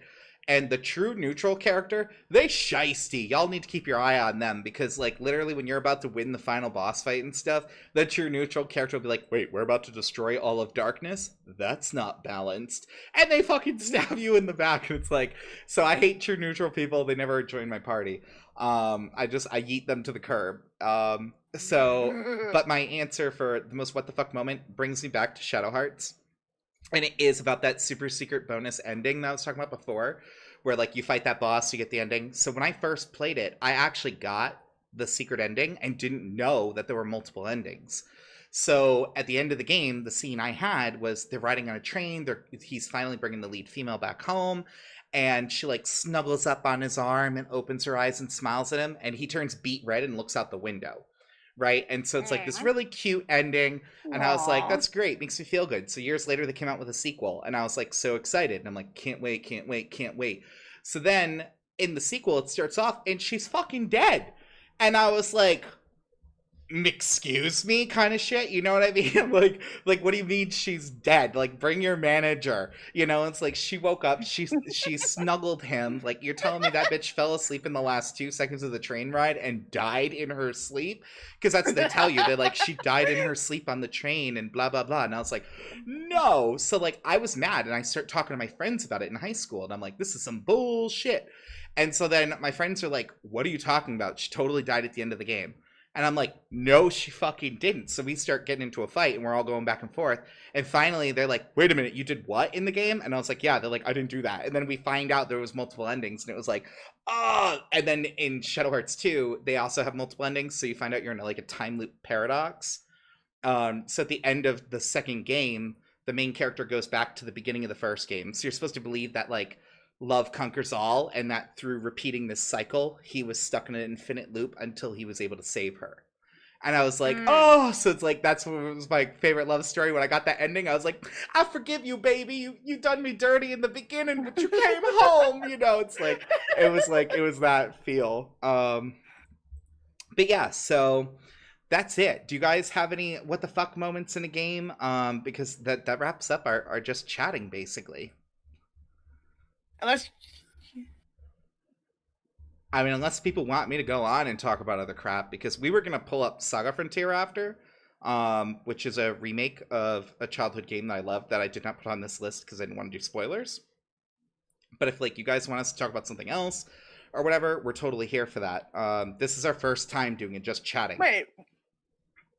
We didn't talk about what do you mean? Most impactful deaths and stuff. That was a question too. That wasn't in the top 10. That's number 11. No, that's 10. If you delete the ones we said were Oh, redundant, that is 10. super secret spoiler. Okay, yeah, so most impactful death. All right, so let's cycle back then. Let's cycle back. All right, so let's start in the order we began in. So begin with anime. What's the most impactful death in an anime you've ever seen? Jiraiya from Naruto. Which one was he though? He was Naruto's mentor, not Kakashi, the one who had the frogs. Oh, yes, the one from before. Yeah, who Yes, sacrifices himself and he was like the one who believed in him. Yes, okay, I'm there for it. I'm yes, like, there's so many characters yes. in Naruto, I won't even pretend to memorize them all. Which is fair. But like when I was like, when the arc started, I'm like, oh cool, he's gonna go find out some information, bring it back to Naruto. He's gonna go be happy. And then it's just like, oh, okay, he's in trouble. That's fine, they'll just save him. And then no, and now he's dying. I'm just like, wait, no, don't do this to me. And then you see him float down. I'm like, why? Yeah, yeah, it was sad. I won't even lie, because I was there for it when it was happening too, and I was like, no, like he was such a sweet guy, and the fact that he was like always there to protect Naruto, I was like, come on, bro. He had one thing going for him, and you guys had to take that. But that's what made him an underdog, right? It made him so lovable. Yeah. For me, in an anime, um, I'm gonna have to. I'm gonna have to say the most impactful one was also from Dot Hack Sign. Even though the main character technically came back, so in Dot Hack Sign, the main character is trapped in the game and he experiences everything. And every time he dies, he loses memories. And at this point, he knew. So there's a part where they're like escaping this dungeon. His friends are trying to help him investigate like the corruption in the game that's trapped him there. And it sends its like Demigorgon monster, which is like this barbell demon that fucking shoots like liquid spikes at you. And if you get hit, you go into a coma in real life. And people started dying from being in the coma too long. So it goes to hit his best friend, and he grabs onto her and pushes her out of the way and gets hit with it instead. And so Oh. then she watches him die before her eyes, and knowing that he feels it and experiences death. And it was like one of those things where it was like, he literally was like, I don't know what's going to happen to me, but I'm saving you. And it was just like, oh my God, like, that level of like, I Oh love you, I'm here for no. you. Hmm. Oh, my little heart. Yeah, it was sad. It was definitely sad. All right, most impactful death in a game. Oh man. You go first because I had like. Ugh. Okay, my most impactful death in a game is a little trope, but not for the same reason. So when Final Fantasy VII came out, I was a wee little baby, and at the end of disc one, Aerith dies, right? And they have that scene where they sink her into the lake that has an Aerith-shaped hole in it. Because, like, the lake you can walk in, but, like, when he drops the body in, she, like, sinks to the bottom of the ether and is, like, lost forever. And so it's, like, there's some kind of hole there. But anyway, everyone else is crying about this, right? They all loved her, she dead, and they're, like, sad.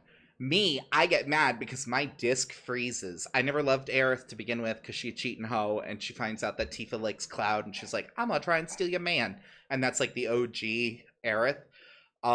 So my game freezes and I lose all my data up to that point because that's Oh just no. it's supposed to be the disk swap, but instead something was wrong. I had a defective disk. So I had to like go get a new one and stuff. So that's my most impactful death because it literally like ruined my day and I was so upset. So I actually haven't played many video games where people die, but the one I've been recently playing, which is also a Final Fantasy game, Final Fantasy 9.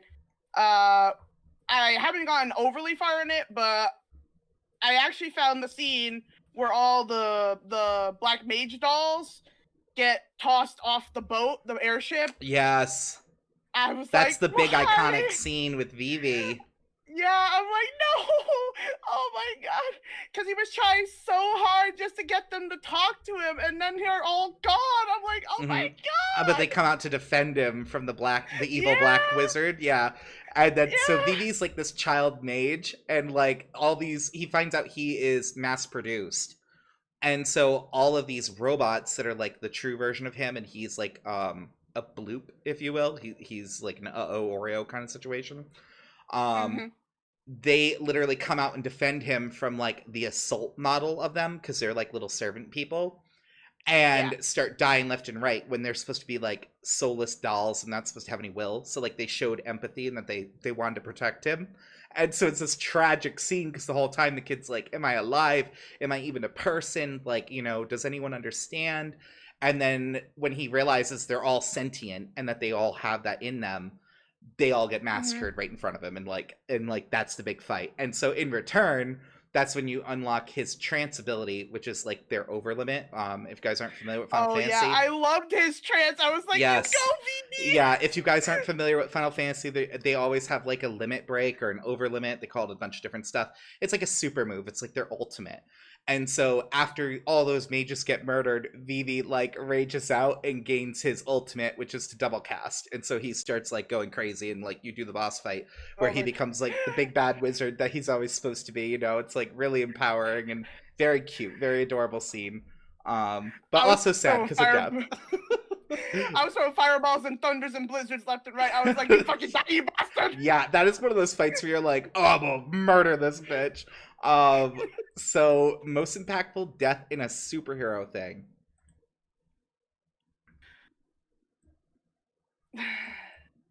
It's gonna sound kind of cliche, but from Infinity War, Oh when yeah, Spider-Man gets dusted, I'm just like, yeah, that was a sad one.